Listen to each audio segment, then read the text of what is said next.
When we examined the conditions under which the boss thought that he had the right to tell people to do things for him, we established that the two core reasons that most bosses have, which is that the boss has the rank and the subordinate gets paid to do what's required of them, are both problematic. The latter particularly because it creates people who are fundamentally here to get as much as they can for giving as little as possible. What we have to understand is that when you give somebody an instruction, you're actually exercising power over them. And what we've discovered about this power is that the only person that you really give power to is the person that you work for because you want to, rather than because you have to. You described this person that you would work for because you wanted to. And what came out of that list was a whole series of attributes not dissimilar to the ones that we've got elicited here. What will become apparent to you when you look at your reduced list is that you can reduce this again. Because in your list, if you like, there's two kinds of themes. There's a set of themes that have got a kind and a soft feel about it, such as empathy and support.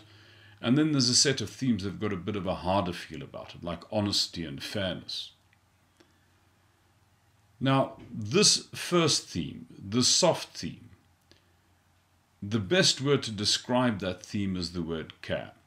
Because what's very important about this theme is that it's got a definite unconditional feel about it. When we examined listening, for example, previously, what we discovered is that when you listen to somebody, you have to suspend your agenda for theirs. Approachability means exactly the same thing. If I'm walking down the corridor pursuing my own agenda and somebody walks up to me to ask something from me, if I were to be approachable, it would mean that I would stop.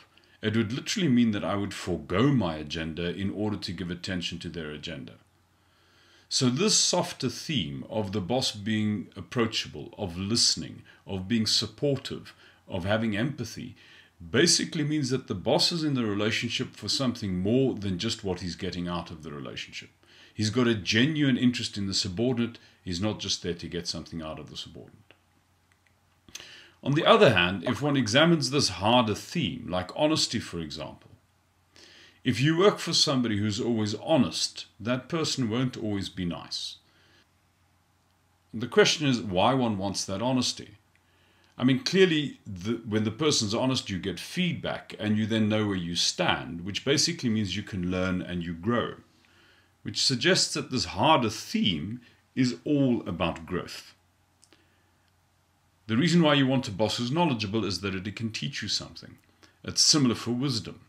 Empowering, if you like, is a synonym for growth. When the boss trusts you, basically he's treating you like an adult. He is entrusting something to you. In other words, he's making you big. He's growing you. Fairness is similar to honesty. When a boss is fair and consistent, you know where you stand and you learn and you grow. Coaching, if you like, is a synonym for growth. Feedback is again similar to the issue of honesty. The benefit for you of the boss giving you a vision is that you know where you're going to. It's also similar to the issue of goal direction. In other words, you yourself can achieve, you yourself can grow. When a boss challenges you, you learn and you grow. When he's exemplary, you learn and you grow. When he's intelligent, you learn and you grow. When he's creative, he creates a sense of exploration and risk, which means you learn and you grow. Which basically means to say if you work for a boss because you want to, it is not because the person does many things for you. He's in essence only doing two things for you. He's caring for you sincerely and he gives you an opportunity to grow. Care and growth. Now what we found about those two themes of care and growth is that they are absolutely universal. They're true for every human being on the planet.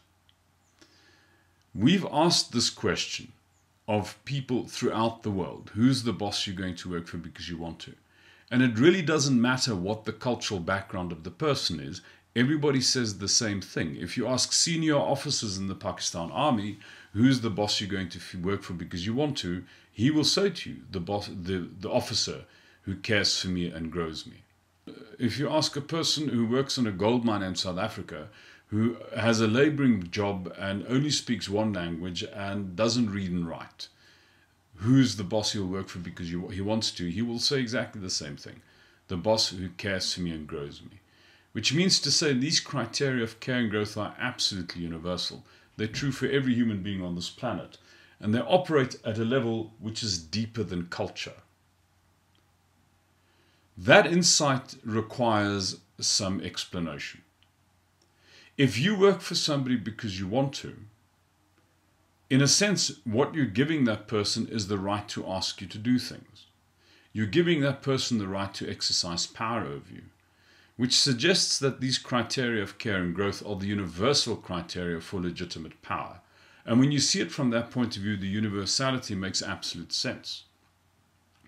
The first person who ever exercised power over you would have been a parent, either your mother or your father.